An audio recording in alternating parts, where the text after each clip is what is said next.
Excellent. Computer fundamentals advanced அப்படின்ற புது course இன்றைக்கி வந்து ஸ்டார்ட் பண்ணியிருக்கோம். ஸோ நேற்று நம்ம வந்து ஒரு வீடியோ போட்டிருந்தோம், ஒர்க் ஃப்ரம் ஹோம் அப்படின்னு சொல்லிட்டு. ஒர்க் ஃப்ரம் ஹோம் அப்படின்னா நம்ம வந்து ஒரு குறிப்பிட்ட லாங்குவேஜில் எக்ஸ்பர்ட்டாக இருந்தால் மட்டும் போதாது.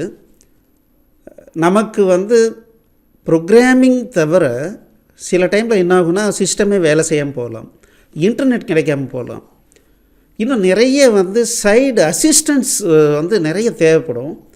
ஒர்க் ஃப்ரம் ஹோமில் இருக்கும்போது பார்த்திங்கன்னா கொஞ்சம் அடிஷ்னலான நாலேஜ் நமக்கு தேவைப்படுது. அப்போ தான் வந்து நம்ம வந்து முழுமையாக ஈஸியாக வீட்டில் இருந்தே வேலை செய்ய முடியும். இல்லைன்னா ஒவ்வொரு சின்ன பிரச்சனைக்கும் நம்ம யாரையாவது டிபெண்ட் பண்ண வேண்டியிருக்கும். அப்போது அதுக்காக இம்மீடியட்டாக நாங்கள் வந்து இந்த கோர்ஸை வந்து ரெடி பண்ணி போட வேண்டிய அவசியத்தில் இருக்கோம்.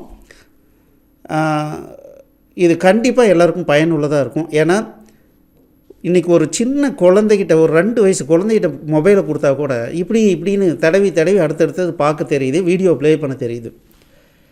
கிட்டத்தட்ட பெரிய ஆளுங்க ஆனவாட்டியும் டிகிரி முடித்த வாட்டியும் நம்ம என்ன பண்ணுறோன்னா, இந்த கம்ப்யூட்டரை வச்சுக்கிட்டு ஒரு சிஸ்டமேட்டிக்காக 2-3 வேலையை மட்டும் திரும்ப பண்ணுறோம். அதுக்கு மேலே நமக்கு தெரியறதில்ல. நமக்கு இன்னும் நிறைய விஷயங்கள் தெரியணும், கொஞ்சம் டெப்த்தாக தெரியணும். அப்போ தான் அந்த கம்ப்யூட்டர் கூட நம்ம ஒட்டுக்காக இணைஞ்சி வேலை செய்கிறது ரொம்ப ஈஸியாக இருக்கும். உங்களுக்கு நல்லா தெரியும், உங்களுக்கு எப்போ எந்த ஹெல்ப் வேணாலும் முதல்ல support@collectiva.in எழுதுங்க. நீங்கள் எங்கள்கிட்ட கோர்ஸ் பை பண்ணி தான் இருக்கணுன்ற அவசியம் கிடையாது. அதே சமயத்தில் 8508502000 ஏதாவது அசிஸ்டன்ஸ் வேணும்னா இந்த நம்பருக்கு கூப்பிடுங்க. எங்களோட வெப்சைட்டை விசிட் பண்ணுங்கள், collectiva.in இந்த வெப்சைட் நீங்கள் விசிட் பண்ணுங்கள். இன்றைக்கி என்ன பார்க்க போகிறோம் அப்படின்னா, சார் கம்ப்யூட்டர் ஃபண்டமெண்டல்ஸ் அட்வான்ஸ்டில் என்ன தான் சார் சொல்லிக் கொடுக்க போகிறீங்க, ஓவராலாக நீங்கள் என்ன சொல்லிக் கொடுக்க போகிறீங்க அப்படிங்கிறதுக்கு உண்டான கேள்விக்கு உண்டான பதில் தான் இந்த வீடியோவில் நம்ம சொல்ல போகிறோம். இதில் என்ன பண்ணுறோம் அப்படின்னா, ஃபஸ்ட்டு எப்படி கம்ப்யூட்டர் ஸ்டார்ட் ஆகுது. நான் திடீர்னு கம்ப்யூட்டர் ஆன் ஆகலைங்க. அப்போது நான் எந்த ஆங்கிளில் இருந்து கம்ப்யூட்டரில் என்ன பிரச்சனை, நம்மளாலேயே சால்வ் பண்ணிக்கக்கூடிய பிரச்சனைகள் இருக்கா, இல்லை அதை தாண்டி போயிடுச்சா அப்படிங்கிறத தெரிஞ்சுக்கணும். அப்படின்னா கம்ப்யூட்டர் எப்படி ஸ்டார்ட் ஆகுது அப்படிங்கிறத நமக்கு தெரியணும். அதுக்கப்புறம் what is BIOS and BIOS settings. நிறைய விஷயங்களை பயாஸ் அண்ட் பயாஸ் செட்டிங்ஸ் மூலமாக நம்ம மாற்றிக்க முடியும், பயாஸை அப்கிரேட் பண்ணிக்க முடியும். அப்படின்னா பயாஸ்னால் என்ன அப்படின்னு நமக்கு ஐடியா தெரியணும். அதுக்கப்புறம் பூட்ஸ்ட்ராப் லோடர்னு ஒன்று இருக்குது. அப்போது அந்த பூட்ஸ்ட்ராப் லோடர்னால் என்ன, அது என்ன பண்ணுது, devices and device manager, knowing more details of the system.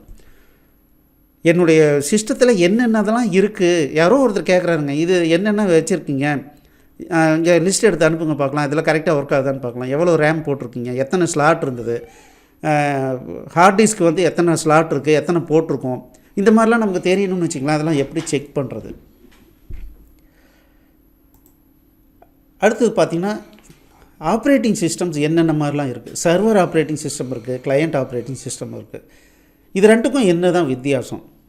இப்போ நான் வந்து ஒரு லேப்டாப் வச்சுருக்கேன், அதில் சர்வர் ஆப்ரேட்டிங் சிஸ்டம் போடணுமா, கிளையண்ட் ஆப்ரேட்டிங் சிஸ்டம் போடணுமா, விண்டோஸ் பில்ட்இன் ஃபீச்சர்ஸ் என்னென்ன இருக்குது, பில்ட்இன் ஃபீச்சரில் இல்லாத சாஃப்ட்வேர் அப்ளிகேஷன்ஸாக நம்ம எப்படி என்னென்ன இருக்குது அதை எப்படி இன்ஸ்டால் பண்ணுறோம், ரொம்ப ஃபேமஸாக உபயோகப்படுத்தக்கூடிய விண்டோஸ் அப்ளிகேஷன்ஸ்லாம் என்ன, ஒரு சாஃப்ட்வேர் எப்படி ரன் ஆகுது, விண்டோஸ் சர்வீசஸ்னால் என்ன, போர்ட்ஸ்னால் என்ன. இந்த வார்த்தையை அடிக்கடி நீங்கள் கேள்விப்பட்டிருப்பீங்க. விண்டோஸ் சர்வீஸு அது நின்றுச்சான்னு பாருங்கள், ஸ்டார்ட் பண்ணி விடுங்க, இந்த மாதிரி கேள்விப்பட்டிருப்போம். அப்படின்னா என்ன, அதை எங்கே போய் ஸ்டார்ட் பண்ணணும், எங்கே போய் வெரிஃபை பண்ணணும், எதுக்காக அது, இதை பற்றி நம்ம தெரிஞ்சுக்கலாம்.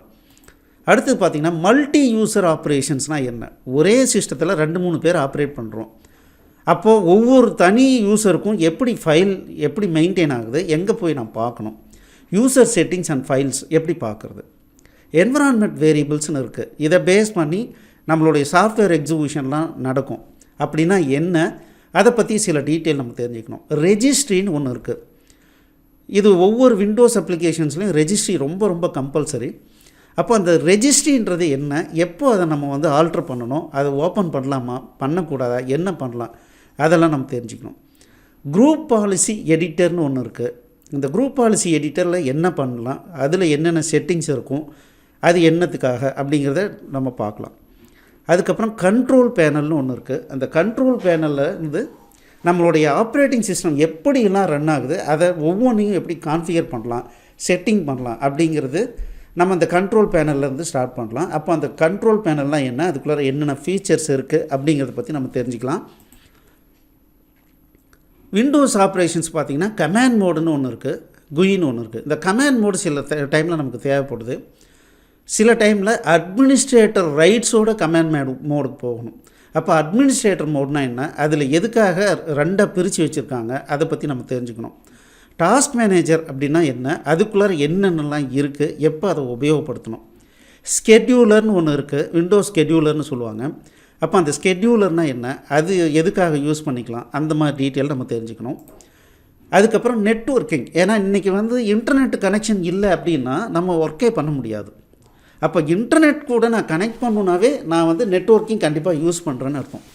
அப்போ எனக்கு நெட்வொர்க்கிங் பற்றி சில டீட்டெயில் தெரிஞ்சிருக்கிறது நல்லது. என்ன சுவிட்ச்னா என்ன, ரவுட்டர்னா என்ன, மோடம்னா என்ன, வைஃபை ரவுட்டர்னா என்ன, எதை எப்போ உபயோகப்படுத்தணும், எப்போ எதை உபயோகப்படுத்தக்கூடாது, கேட்வேன்னு ஒன்று இருக்குது, ஐபி அட்ரஸ்னு ஒன்று இருக்குது, இதெல்லாம் என்ன, டிஹெச்சிபி சர்வர்னால் என்ன, டிஎன்எஸ் சர்வர்னால் என்ன, ஹோஸ்ட் ஃபைல்னால் என்ன, ஒரு நெட்வொர்க்கிங் ஒர்க் ஆகலை, இன்டர்நெட் ஒர்க் ஆகலை, நான் எப்படி செக் பண்ணுவேன், இன்டர்நெட் கனெக்ஷன் இருக்கா இல்லையா, எங்கே பிரச்சனை, எப்படி நான் செக் பண்ணுவேன். ஸோ இந்த மாதிரி எல்லா விஷயங்களையும் இதில் இருக்கிறது தான் நம்ம என்ன பண்ண போகிறோம், கம்ப்யூட்டர் ஃபண்டமெண்டல்ஸ் அட்வான்ஸ்ட் அப்படிங்கிறதுல நம்ம பார்க்க போகிறோம். ஸோ இந்த மாதிரி நிறைய கோர்சஸ் நாங்கள் போட்டிருக்கோம். ஸோ நிறைய பேர் கேட்குறாங்க, சார் உங்கள் வீடியோலாம் எங்கே இருக்குன்னே கண்டுபிடிக்க முடியல அப்படின்னு சொல்கிறாங்க. ஸோ உங்களுக்காகவே நாங்கள் என்ன பண்ணியிருக்கோம், எங்களுடைய வெப்சைட்டில் CKA அப்படின்னா கலெக்டிவா நாலேஜ் அகாடமி, CKA.collectiva.in/free courses, இந்த வெப்சைட்டை நீங்கள் டைப் அடித்து வந்தீங்கன்னா, அப்படி இல்லைன்னா நீங்கள் கூகுளில் போய் கலெக்டிவா ஃப்ரீ கோர்சஸ்னு போட்டிங்க அப்படின்னாவும் வரும். இந்த லிங்க் பார்த்தீங்கன்னா கீழே டிஸ்கிரிப்ஷனில் கொடுத்துருக்கோம். நீங்கள் எப்போனாலும் சரி இந்த லிங்க்குக்கு வாங்க, அந்த பேஜுக்குள்ளார C++, C#, ஜாவா, பைத்தான், உங்களுக்கு எந்த கோர்ஸ் வேணுமோ அந்த கோர்ஸில் கிளிக் பண்ணிங்கன்னா டைரெக்டாக நீங்கள் யூடியூப் ப்ளேலிஸ்ட்டுக்கு வந்துடலாம். எப்போல்லாம் ஃப்ரீ டைம் கிடைக்குமோ ஒவ்வொரு வீடியோவாக நீங்கள் கண்டினியூஸாக பார்த்தீங்கன்னா உங்களுக்கு ரொம்ப நல்லா புரியும். ஸோ இப்போ நீங்கள் பண்ண வேண்டியது என்ன அப்படின்னா, இந்த கோர்ஸை நீங்கள் முழுமையாக பார்க்குறதுக்கு, ஸோ இது ஒவ்வொரு வீடியோவாக நம்ம டெய்லி ரிலீஸ் பண்ணுவோம். ஸோ முதல்ல என்ன பண்ணுங்கள், இந்த சேனலுக்கு சப்ஸ்கிரைப் பண்ணிக்கோங்க. இந்த வீடியோ உங்களுக்கு நீங்கள் லைக் பண்ணி வச்சுக்கோங்க. எப்போனாலும் உங்களுக்கு எடுத்து பார்க்குறதுக்கு ரொம்ப உபயோகமாக இருக்கும். All the best. தேங்க்யூ.